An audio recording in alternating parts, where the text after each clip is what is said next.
right, everybody ready? Mm-hmm. I mean, whatever. God damn it, Kaine. Welcome to Brainworms, the podcast where we try to train Chris into drinking Mountain Dew gamer fuel through his butt. I'm Joe. I'm David. I'm Kaine. And I'm fizzy lifting drinks. Nice. Once more, for the fourth and final time, we're gonna... Not Teresa. What? No, not that. No, we're gonna continue reading Ready Player One. And, I don't know, see where that goes. Ernest Cline, it's the 80s, do a lot of coke, vote for Reagan. I don't know. I don't really have a lot to say about it. It's part 4 of a 4-part series. If you don't know, then it's your problem at this point. I'm going to go ahead and jump in the furnace. No. We got to get through this. It's fine. It's the Oasis, y'all. See, listeners, it's not us, it's you. You keep coming back and listening to this. I mean, you're not wrong. It's the only reason we keep doing it. Yeah, if nobody listened, we would probably stop. I'm going to get in the furnace now. No furnace for you. You have not yet been a good enough boy. You have to earn your furnace, mister. What a weird sentence. This just turned into a very different conversation. I really want that to become the next call of a generation, you know, like Generation X and all that, but like the next one is like earn your furnace. What about the Pepsi generation? They earned their furnace. All right, so I've got a joke that'll wrap up all of our sentiments and everything. Yeah. I actually have a weird aside when you're done with that conversation kind of made me think of it, but go ahead. You go first, because mine's going to be like the bow on the present. It's got to be Sure. I realized, and this is going to make some of us feel old. You know in Beavis and Butthead episodes, the bits where they would riff on music videos? Yeah. A huge chunk of those are lost media now. Oh, no. Because when they distributed the episodes on VHS or DVD, obviously they didn't want to renegotiate with all those record labels to get the rights to the songs. And then, some people had them, where they recorded them off of MTV in the 90s and then re-uploaded them to YouTube. But YouTube's copyright algorithm has struck them. So they just don't exist anymore. They're just dead media. Can we have a lawsuit, like a class action lawsuit against YouTube for cultural assassination? No. It might have to come to that. Yeah, I'm not gonna put Beavis and Butthead on a pedestal or anything, but that was kind of like an iconic thing of the 90s.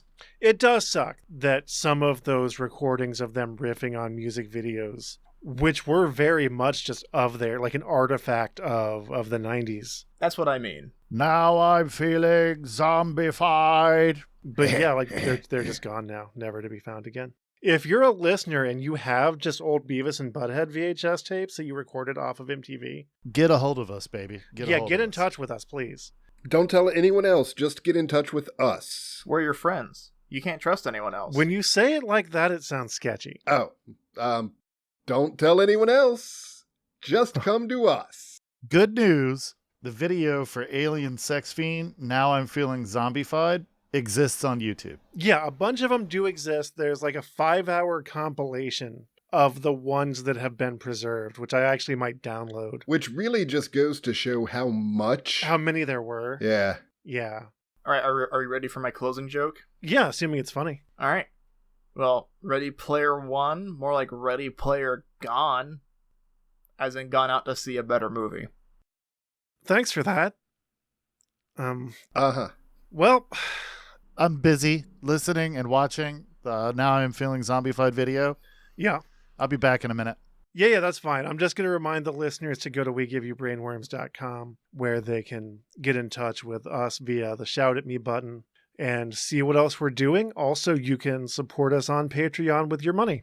And I'm going to remind you that if you're listening on YouTube, leave a comment. The gang of you that leaves comments every episode, we see you and appreciate you. Look, Joe, I just told you I'm trying to watch this video and listen to the song. I'm not stopping you. But you're interrupting me. All right, I was in a zone. There's nothing worse than trying to watch a music video with just some assholes talking over it. Exactly. Have some fucking respect. All right. Fair enough. You brought this up. I did. had to pause the video. Thanks. Now I have to wait until I'm done. Until you're done. Go ahead, Joe. Fuck. You guys think that if they made a noose small enough, I could die by hanging from my dick? I mean, they make nooses for your dick.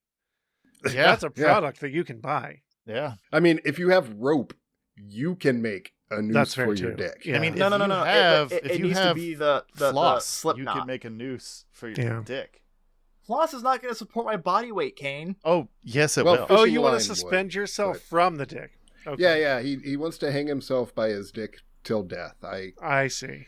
Depending on how you want to go, I mean, sure, get some thin enough fishing line and just There is a 1/12. Wait, there's a 1/12 gallows hangman's noose, like 1/12 size, for $50 on Etsy right now. I think your body weight would just rip your genitals from your body before you. Yeah, I'm pretty sure, like, regardless, if you're trying to suspend yourself from your genitals, they're eventually just going to rip right off. Yeah, There's an gravity's gonna entire catch up. subculture of doing that. Oh, I know. But there's a whole process of weights and pulleys that has to happen. I mean, Mr. Lifto from the Jim Jones Circus or Jim Rose sides. Jim Oh, yeah, Rose the or Jim whatever. Rose sideshow. Yeah, I remember that. Yeah. The Enigma, I think, is what he ended up becoming. But yeah, he used to use his opera davia piercing or whatever the fuck that's called to lift up buckets, and people just keep adding weight to it. The wiener is fairly stretchy. That's fair. You know, it's almost like it's spongy. Yeah. You're not wrong. Flesh has a great tensile strength. If you're staying hydrated, that's Right. going to be important. You want to make sure Sure. you're hydrated. If you're going to stretch your dick to extreme lengths and hang heavy stuff off of it or hang from your dick, you want to make sure you're good and hydrated. It's true. It's true. Now Yeah. I'm just picturing a subculture of the There is one. incels, There- yeah. where it's Oh, no, God. a subculture. Why do you of always incels. go back to incels? Has anyone else noticed this? Incels and furries, which are very different. Yeah. We talk about dicks a lot, and that's related. Like, to me, it's like I'm just picturing a subculture of incels where they're like, no one likes me because my penis is too small. So then they start contriving these devices to stretch their penis. Kids, you That's can't make not your why penis bigger. anyone dislikes incels. Yeah, I don't know how I that know is- that's What? they think stuff like that. They think like if I get a nice car, people will like me. Oh, yeah. They're obsessed with like bone structure, and I see what you're saying. Yeah. Can I watch my fucking music video now? Yeah. Without I mean, interruption? Just yeah, I mean, David's gonna read a book, so you're gonna have to like work around that. But God damn it. All right, fine, whatever. David, do you want to get into this? Wait. We're reading a book again? Yeah, we're reading Ready Player One some more. No. Ready, I'm not. player, No. gone out till Let's. lunch. Yeah, let's. I'm just gonna get in the furnace. I don't want to read that book again. You can't. It won't function until we've completed the reading for the Gotta day. earn your furnace, Kane. Fucking Pepsi generation.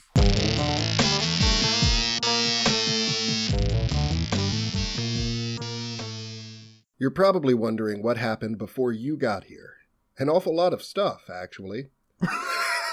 Once we evolved into humans, things got pretty interesting. I'm sorry, just what happened before you were born? Oh, a lot. Like, like The entire sum of human history.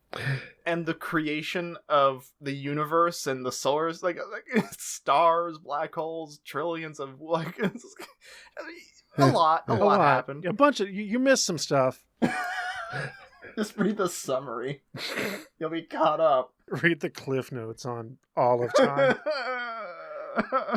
I think that's what we're getting here, basically. Yeah, I think you're right. We figured out how to grow food and domesticate animals so we didn't have to spend all of our time hunting. Our tribes got much bigger, and we spread across the entire planet like an unstoppable virus. And we had so much time, so we made World of Warcraft. Then, after fighting a bunch of wars with each other over land, resources, and our made-up gods, we eventually got all of our tribes organized into a global civilization. Well, But honestly, it wasn't all that organized or civilized, and we continued to fight a lot of wars with each other. But we also figured out how to do science, which helped us develop technology. For a bunch of hairless apes, we've actually managed to invent some pretty incredible things. Computers, medicine, lasers, microwave ovens, artificial hearts, atomic bombs. They blinded me with science. I don't know if this is just because we just mentioned it, but this feels like I'm having human history described to me by a Rick and Morty fan. yeah, by an intellectual who is just contemptuous of you. We even sent a few guys to the moon and brought them back.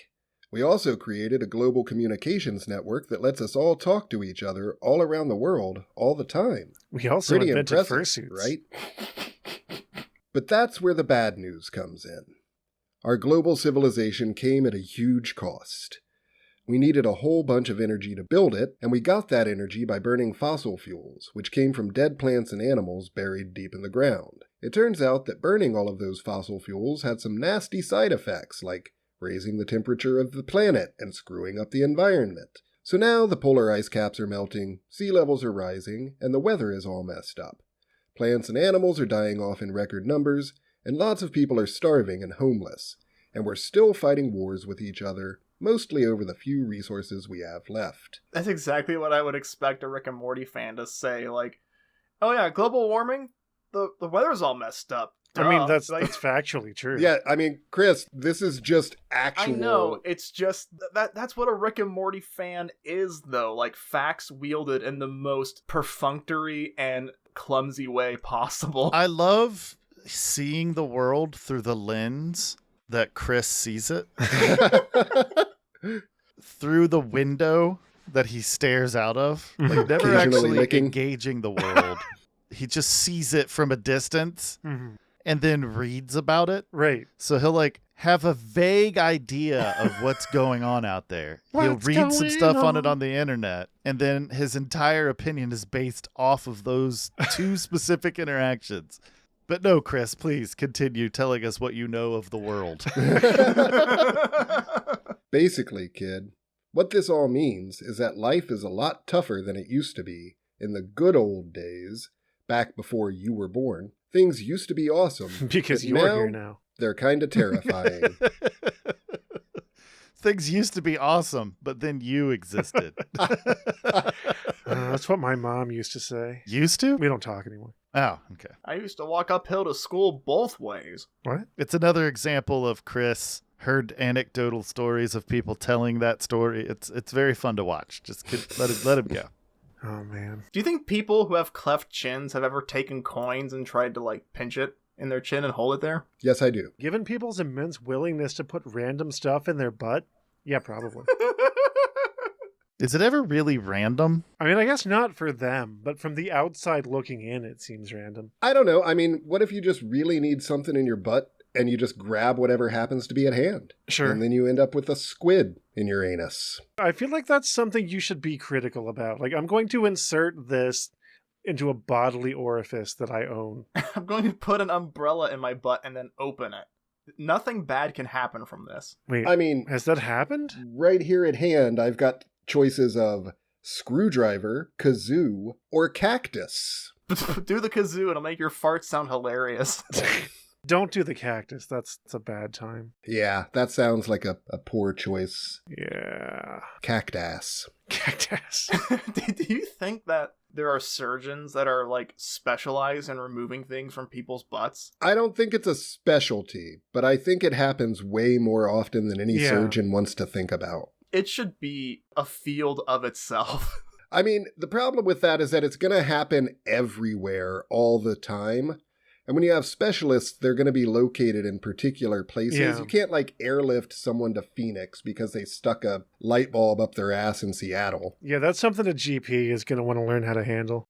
I saw that episode of Scrubs, too. That's a good episode. I wasn't actually referencing something, but okay, cool. Yeah. Oh, there's an episode where a kid comes in with a light bulb in his butt, and Dr. Cox has the great line of, this kid either has a light bulb up his butt or his colon has a great idea. Thank you for taking the time to share that with us. Things used to be awesome, but now they're kind of terrifying. To be honest, the future doesn't look too bright. You were born at a pretty crappy time in history, and it looks like things are only going to get worse from here on out. Ernest Cline's getting real.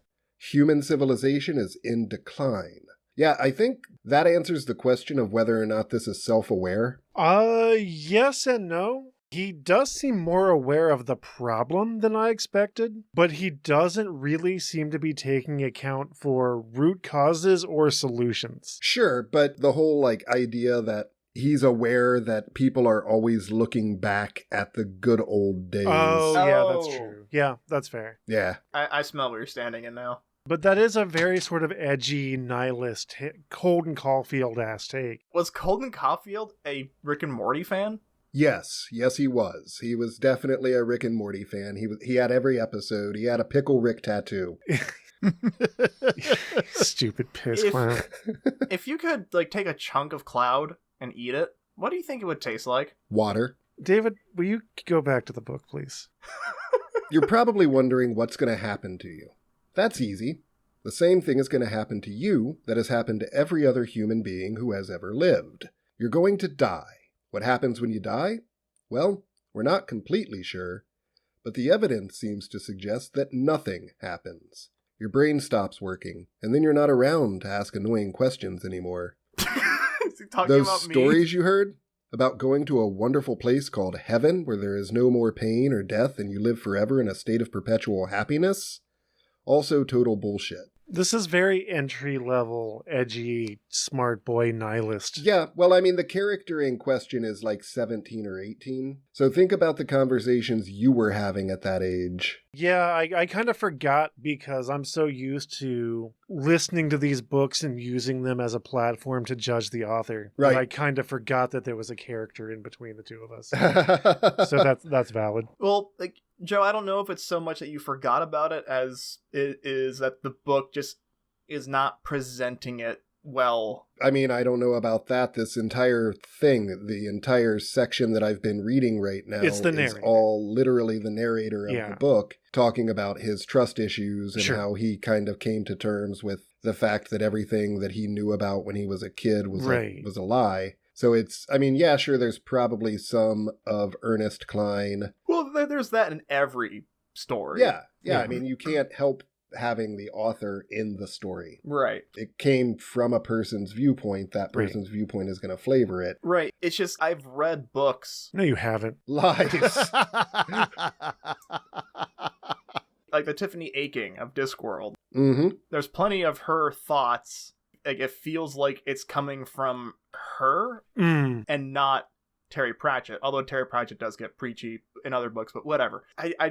I know that factually this is coming from the character in the book. It just feels like a very flimsy poster of like, this is the character, but it's the author behind it shouting through it. Yeah, I feel like I'm being preached at directly by the author. But David's point is valid that this could just be the character. I can't Right. say for sure. Also, this is probably all leading right up to him, okay, so everything's a lie, and the world is a dark and terrible place, and that you just go into emptiness and blackness when you die. There is no God, there is no heaven. All of it's made up, and people are just terrible. Mhm. But there is this other world that you can Yeah. escape to. And most likely, if I had to guess based on literary conventions, by the end of this book, through the power of friendship, he's going to learn how to be a little more optimistic and hopeful. Or you could just watch Blade Runner. You could, but you could always just watch Blade Runner. It's true. It's always an option. It's always on the table. Right? I love that movie. It's a good movie. So now you have to live the rest of your life knowing you're going to die someday and disappear forever. I discovered all of that gradually over several years, and it still made me feel like jumping off of a bridge. Luckily, I had access to the Oasis. There we go. The Oasis is the setting of all of my happiest childhood memories. When my mom didn't have to work, we would log in at the same time and play games or go on interactive storybook adventures together. She used to have to force me to log out every night. I never blamed my mom for the way things were. She was a victim of fate and cruel circumstance like everyone else. She was depressed all the time, and taking drugs seemed to be the only thing she truly enjoyed. Of course, they were eventually what killed her. That was when I had to move in with my mom's sister, Alice. Aunt Alice didn't take me in out of kindness or familial responsibility. She did it to get the extra food vouchers from the government every month. And she didn't give me any. Most of the time, I had to find food on my own. Oh, shit. Oh my god, I just thought of a potentially terrible way to die. You take it's like a glass box, put it on someone's head, fill it with water, and as they're drowning, set their body on fire. Yeah, that sounds pretty awful. What is your brain today?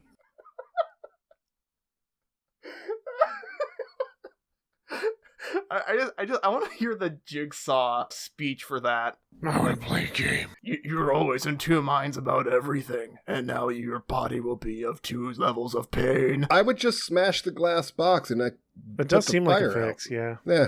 Using the water that was also in the box. Yeah.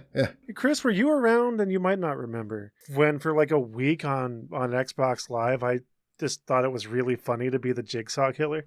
That does sound familiar. I think that's when I was drinking a lot. Oh yeah, I got really hung up on that bit for a little while. I'm sorry. Go ahead. Was that when you got the pig mask in Red Dead, or was that in GTA 5? The pig mask was in GTA, But it was during the bit GTA happened... when I was doing that. but it wasn't inspired by it. It was just a thing I decided to do one day and then didn't stop doing. I remember when all of us were running around with pig masks and pink cars. Yeah, that was your thing that you got the rest of us to do. Yeah. Joe, do you remember that time on like Christmas you got us to dress up as like hot dog vendors and we got in the hot dog van? Oh yeah, that was fun. Most of the time, I had to find food on my own. This usually wasn't a problem because I had a talent for finding and fixing old computers and busted Oasis consoles, which I sold to pawn shops or traded for food vouchers. I earned enough to keep from going hungry, which was more than a lot of my neighbors could say. The year after my mom died, I spent a lot of time wallowing in self-pity and despair. I decided to make a podcast. For the last 5 years, the hunt had given me a goal and purpose, a quest to fulfill, a reason to get up in the morning, something to look forward to. I wish I had one of those. The moment I began searching for the egg, the future no longer seemed so bleak. Yeah, I need an egg. Have you tried your butt? Whoa. Butts. You don't want to insert an egg into your butt. I mean, that's a terrible idea. You're never going to get it back out of there. Yeah. I mean, you might want to. You just clench really tight and crush it. Can you imagine how much easier and more convenient shitting would be if we did it in eggs? Explain to me how that would be easier and more convenient? Because you don't have to wipe. It's just like you have the poop in your I butt. see. Just the poop is calcified and inside of a shell that just like plops down, Yep, and then just you just... It's like coated in a layer of mucus so it just slides out. Yeah, and it wouldn't smell like shit. It would just smell like butt mucus. Shit, you're right. All right, okay. I wish I pooped eggs. Chris, I have a question. Yeah. The kind of thoughts that you have when we're hanging out and we're recording this podcast, Yeah. are they the thoughts you have all the time? Kind of.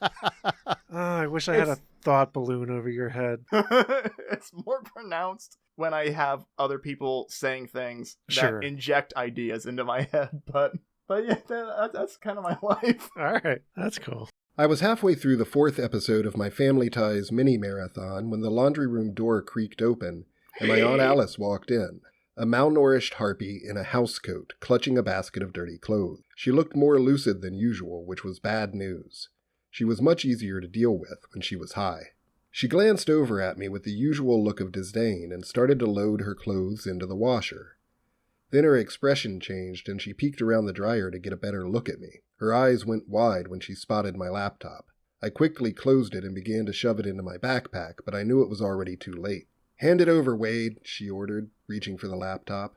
"I can pawn it to help pay our rent." Mm-hmm. "No," I shouted, twisting away from her. "Come on, Aunt Alice. I need it for school." "What you need is to show some gratitude," she barked. "Everyone else around here has to pay rent. I'm tired of you leeching off of me." "You keep all of my food vouchers. That more than covers my share of the rent." Stop The hell it gaslighting does. me.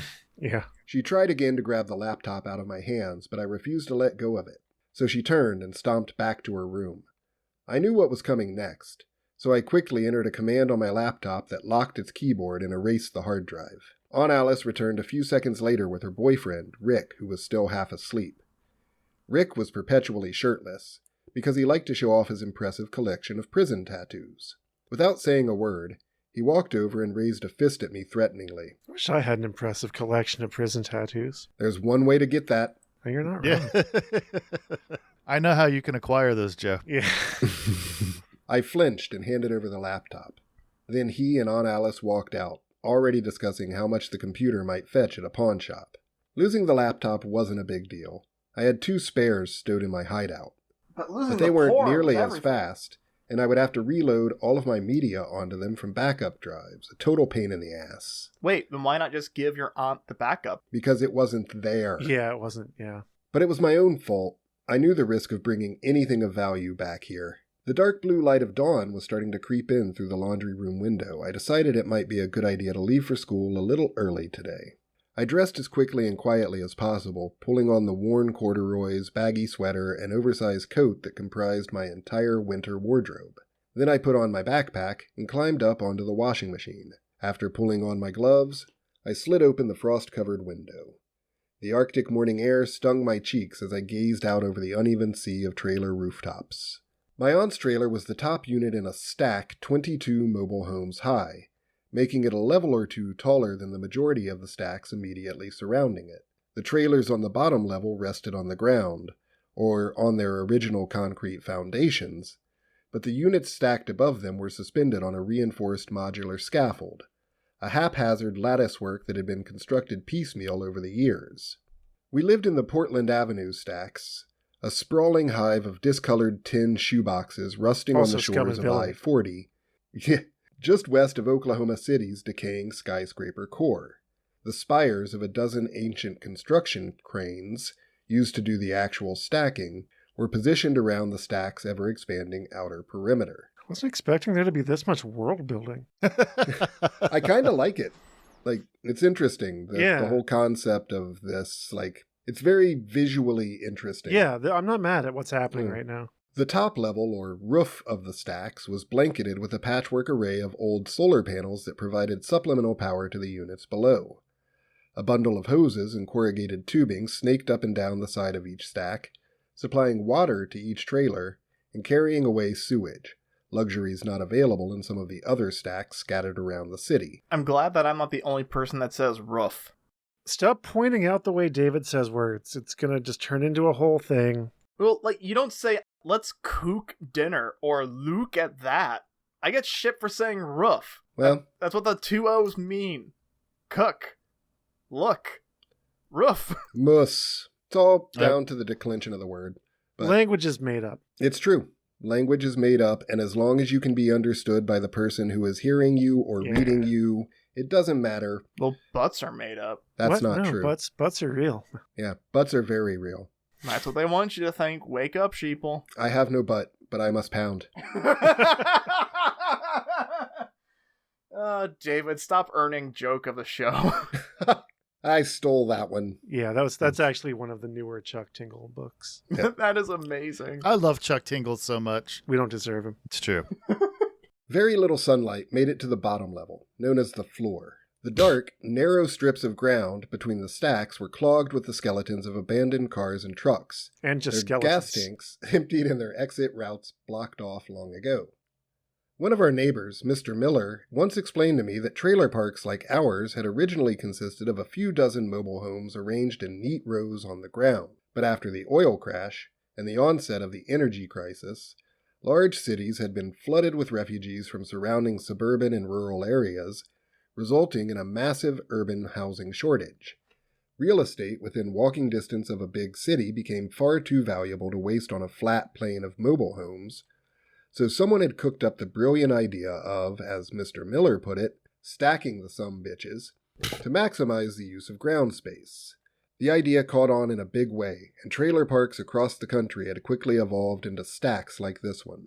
Strange hybrids of shanty towns, squatter settlements, and refugee camps. I wish the book had spent less words on nothing matters and we're all going to die and gotten to this faster. Let me actually point out that the book didn't spend all that much time on that. We just spent a lot of time on That's that. fair. Because every 3 words, you all had to break in about how this was terrible and you just couldn't handle it anymore.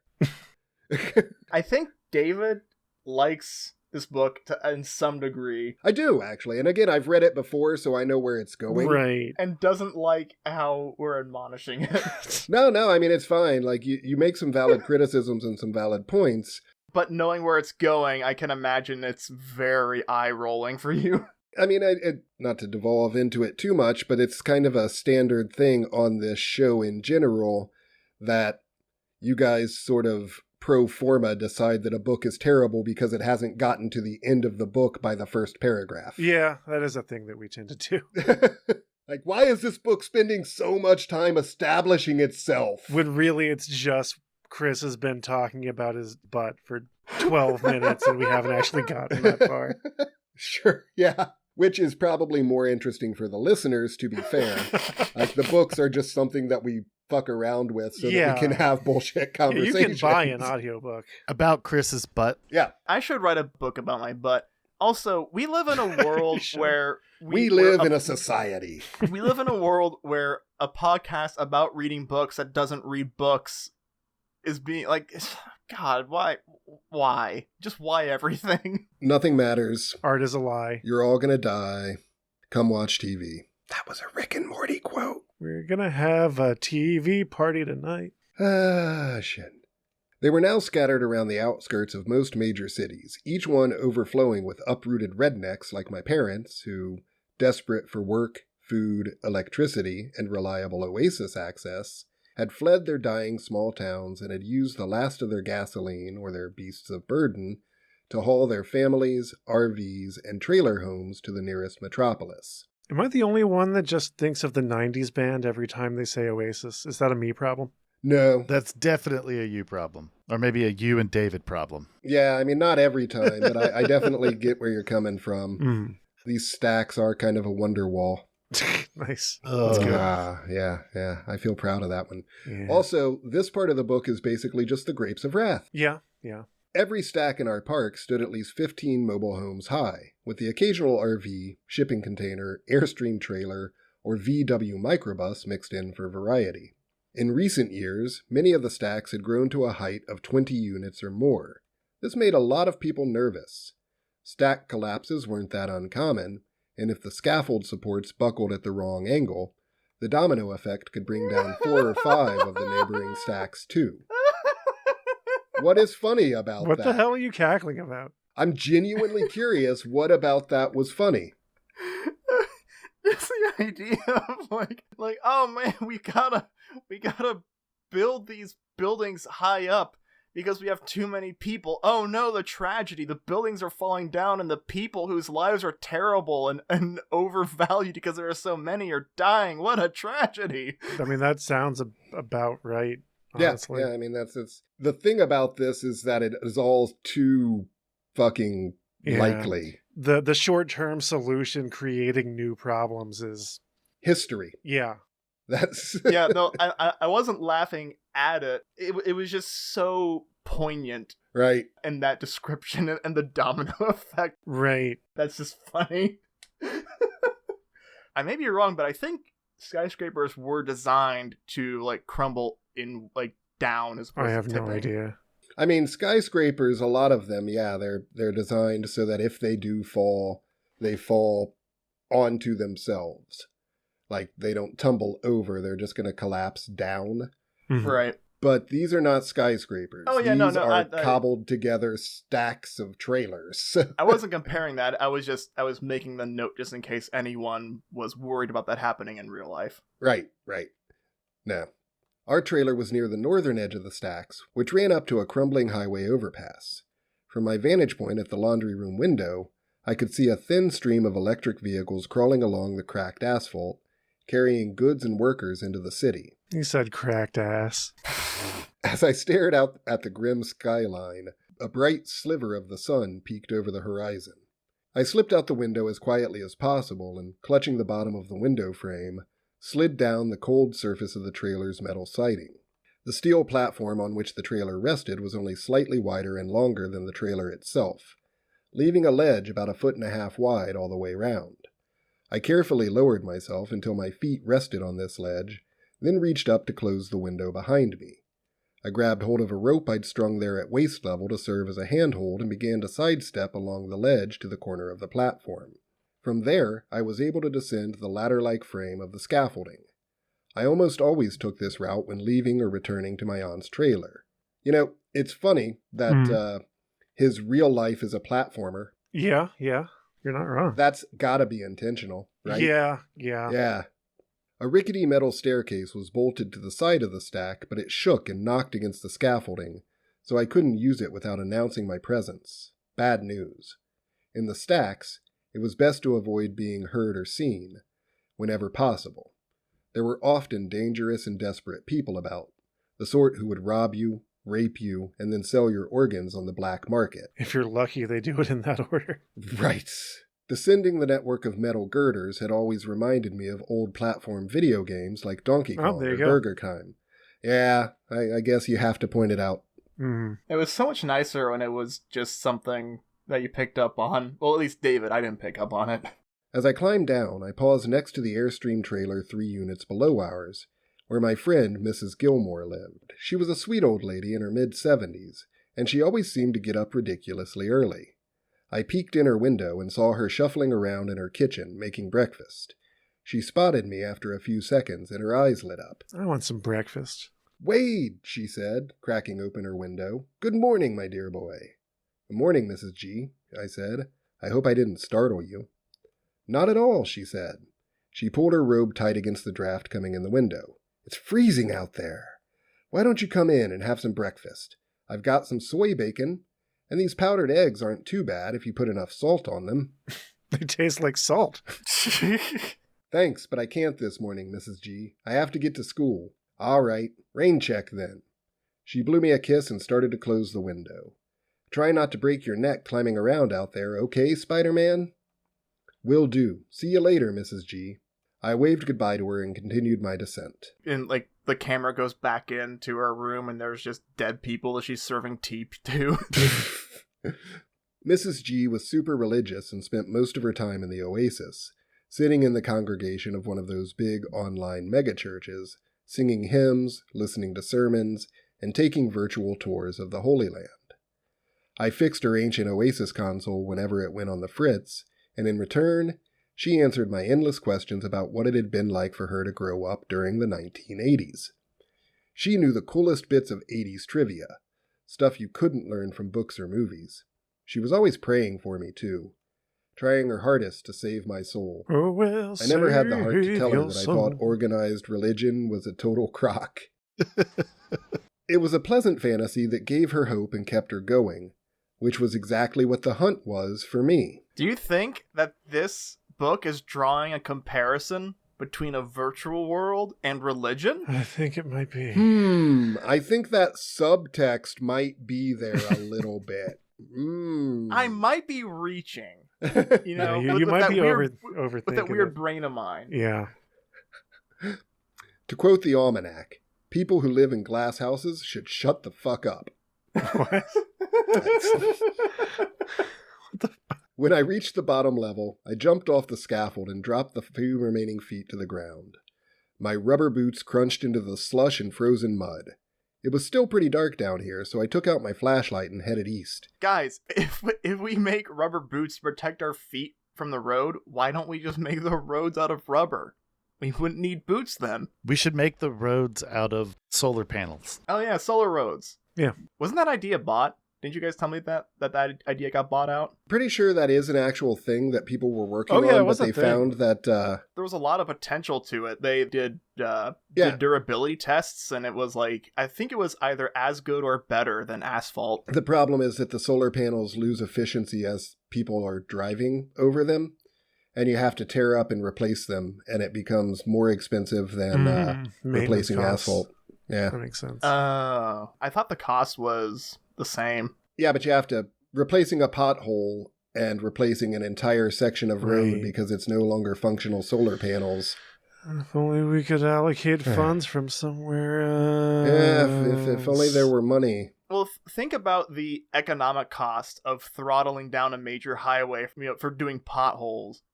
Or you can just pick up a panel and put down another one and then let traffic resume. I mean, I kind of like the Dutch model. I think this is in the Netherlands where They always have good ideas about they have infrastructure a over heavy there. biking culture, right? Like a lot of people bicycle there. Mm. So they have their roads separated and the bike lanes are in the median, between the two opposite facing lanes.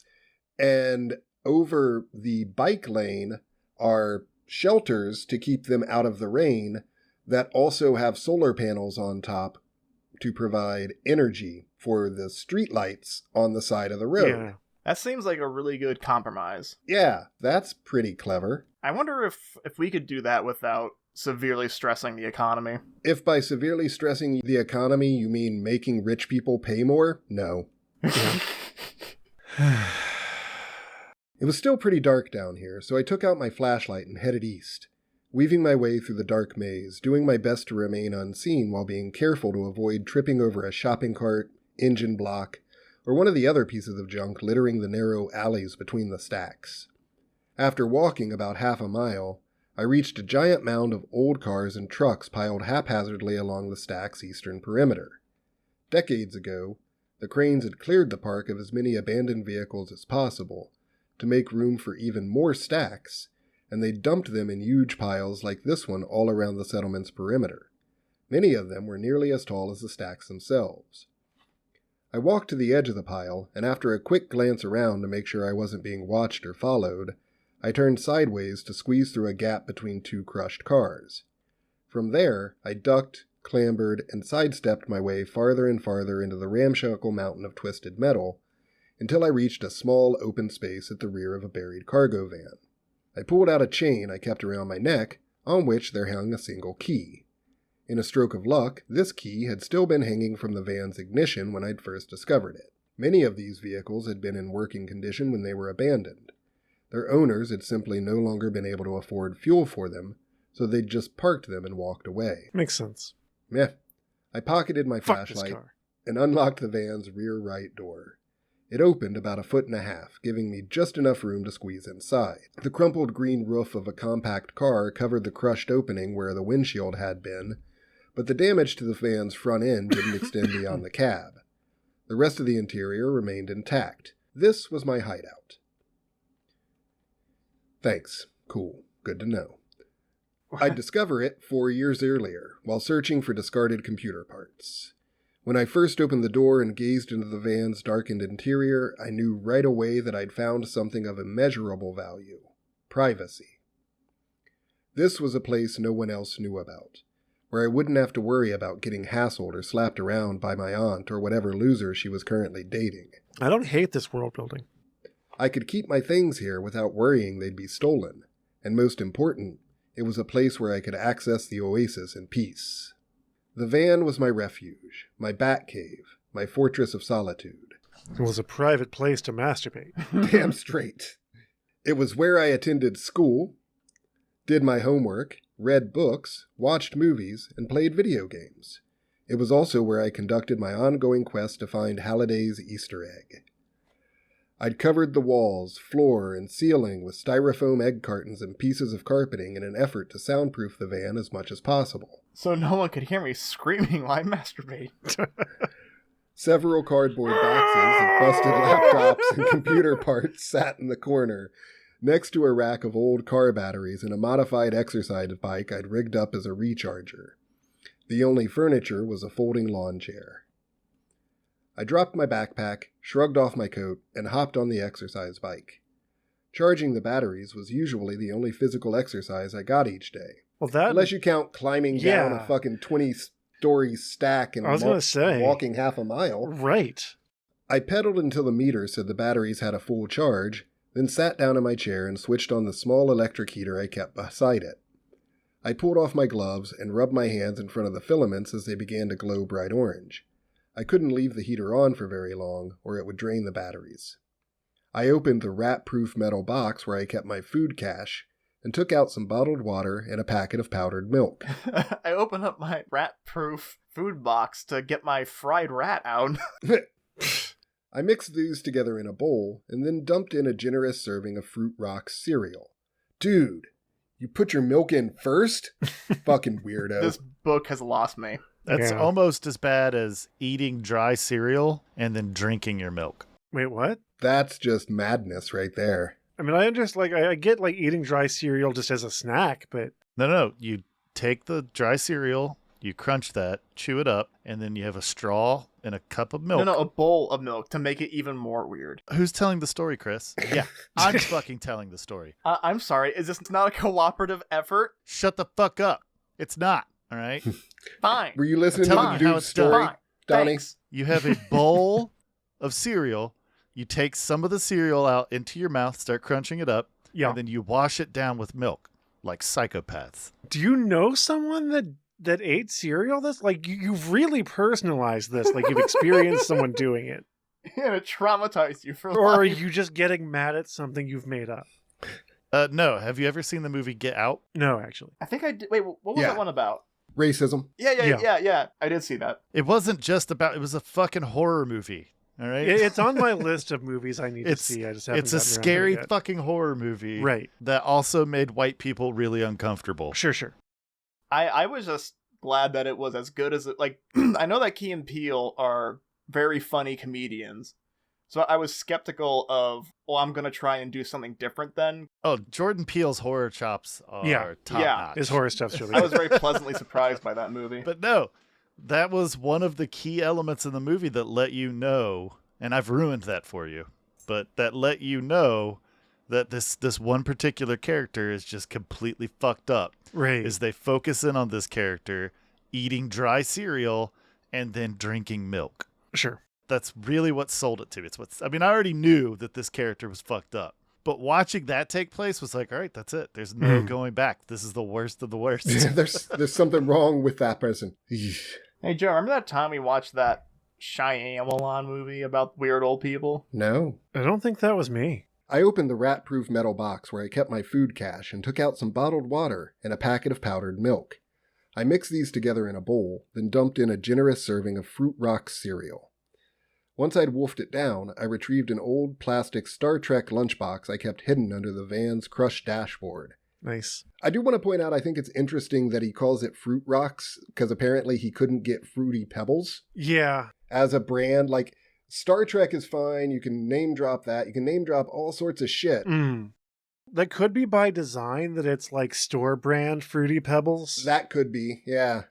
I don't know. 'Tis the season to be sharing. I like to think that it's just like, no, that would ruin the authenticity of our Fruity Pebbles. You cannot refer to them in your dystopian book. But yeah, it's not beyond belief that Kellogg's or General Mills or whoever the fuck Post. were the one corporation that like, no, you can't reference our product in your book. Right. Once I'd wolfed it down, I retrieved an old plastic Star Trek lunchbox I kept hidden under the van's crushed dashboard. Inside were my school-issued Oasis console, haptic gloves, and visor. These items were, by far, the most valuable things I owned. Far too valuable to carry around with me. I pulled on my elastic haptic gloves and flexed my fingers to make sure none of the joints was sticking. Then I grabbed my Oasis console, a flat black rectangle about the size of a paperback book. It had a wireless network antenna built into it, but the reception inside the van was for shit since it was buried under a huge mound of dense metal. So I'd rigged up an external antenna and mounted it on the hood of the car at the top of the junk pile. The antenna cable snaked up through a hole I'd punched in the van's ceiling. I plugged it into a port on the side of the console, then slipped on my visor. And turned on the power, which sent electricity through wires. It fit snugly around my eyes like a pair of swimmer's goggles, blocking out all external light. Small earbuds extended from the visor's temples and automatically plugged themselves into my ears. Really hard. I always hate how hard they plug themselves in. The weird thing is that they were always moist. That is weird, yeah, like a tongue. Oh. The visor also housed two built-in stereo voice microphones to pick up everything I said. I powered on the console and initiated the login sequence. I saw a brief flash of red as the visor scanned my retinas. Then I cleared my throat and said my login passphrase, being careful to enunciate. You have been recruited by the Star League to defend the frontier against Zur and the Kodan Armada. This sounds like the most lame video game ever. Last Starfighter, yo. It's a great movie. Check it out. I've heard it's a good movie. My passphrase was also verified, along with my voice pattern, and then I was logged in. The following text appeared, superimposed in the center of my virtual display. Identity verification successful. Welcome to the Oasis, Parzival. Login completed. 7:53:21 OST 2.10.2045. As the text faded away, it was replaced by a short message, just 3 words long. This message had been embedded in the login sequence by James Halliday himself when he'd first programmed the Oasis, as an homage to the simulation's direct ancestors, the coin-operated video games of his youth. Also the coin-operated boy of his youth. Say reticulating splines. Say it. These 3 words were always the last thing an Oasis user saw before leaving the real world and entering the virtual one. Please Ready, kill me. Player One.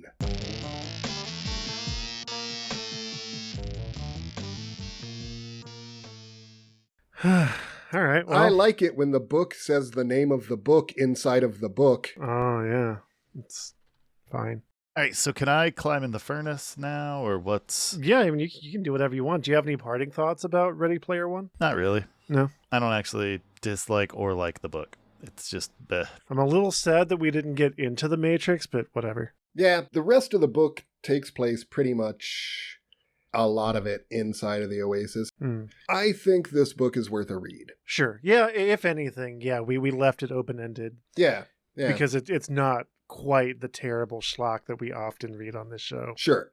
Is it great? Nah, I don't think so. Right. But what you're saying is that it's worth the time putting into reading it. I would say so, yeah. Which is kind of, and this is not an admonishment of the book, but that is the bare minimum that most media should hit. Yeah. And yeah, I'm not saying that as an admonishment. Right. And honestly, if you're listening to this, then your time might not be that valuable. Like, I don't want to assume anything, but listening to the audiobook of Ready Player One is at least as good a use of your time as listening to this. And real quick, I do have a parting thought. Yeah. One of the reasons why I'm as derisive for the cynical diatribe that we went on when introducing us to the psychology of this character, I feel like that could have been more powerfully and simply illustrated, showing how he had to deal with his mother before she died. I want you to imagine that you're a teenager. Okay. And you're discovering what sex is, right? And then you are in this situation where you are forced to consistently, nightly. How much of yourself is this metaphor, Chris? That's a question for Freud. We'll have to leave it to him. Tweet us, Freud. We'd like to have you on the podcast sometime. What the fuck? Yeah, if we could get him. All right, I'm gonna go ahead and I'm gonna get in the furnace. Well, I mean, you do you. I just want to finish this point. Yeah. But like, think about how, like, you would have to be to become cynical to survive in a setting where your mom, one of the only good things in your life, and you're forced to put earplugs in to stop hearing strangers exploit her sexually. I feel like that's all you need to say this kid is cynical. He has no room for like this weird religion or whatever stuff. I do feel like they could have shown and not told a little bit of that. Yeah, I mean, honestly, I think Chris makes a good point that, you know, at the end of the day, just expressing that and then having him contrast with the neighbor, you know, oh, she's a religious person. She spends a lot of time. There was a little bit of a, like, Ernest Klein is going to step up on his soapbox here real quick and talk to us I about felt like how I was being preached at. You people and your illusions are all just silly and atheism, people. Come on. Right. Use logic and escape into video games, which is basically like every third guy that you run into, every third white man with a beard. That's all of Reddit. Yeah. God, we're going to get comments. Oh my God. Has anyone survived the Rick and Morty Reddit page? Never gone to it. No, like, don't care to. Do you just get swallowed by the self-wanking? Never look at another guy's portal gun history, man. Isn't wanking self-implied? I mean, you can wank someone else. I didn't mean it as in the actual physical. I meant more of like a... He knew that, Chris. Kaine understood what you meant and decided to be an asshole about it. Wait, Kaine was being an asshole? This is so out of character. I can't. We should wrap this episode up. This has gone on for a long time. Too long. That's how I feel about my life. Yeah. All right, wrap us up. Let's do this so I can jump in the furnace. Thank you for listening, if indeed you still are. God, this went on for a while.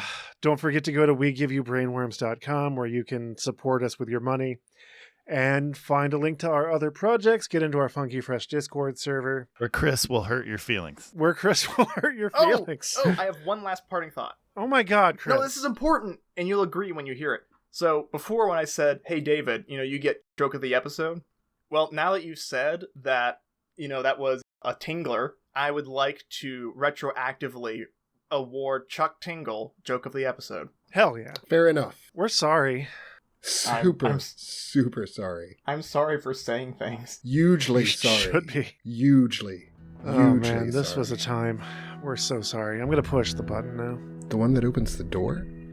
This has been a production of Brainworms Presents. Any copyrighted content contained within is used for purposes of review.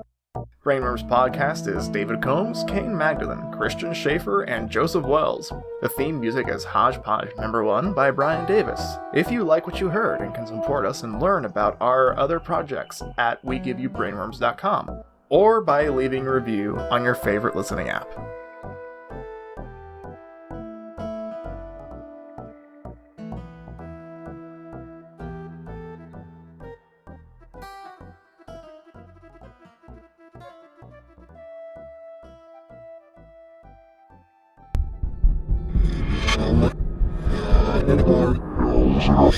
Yes.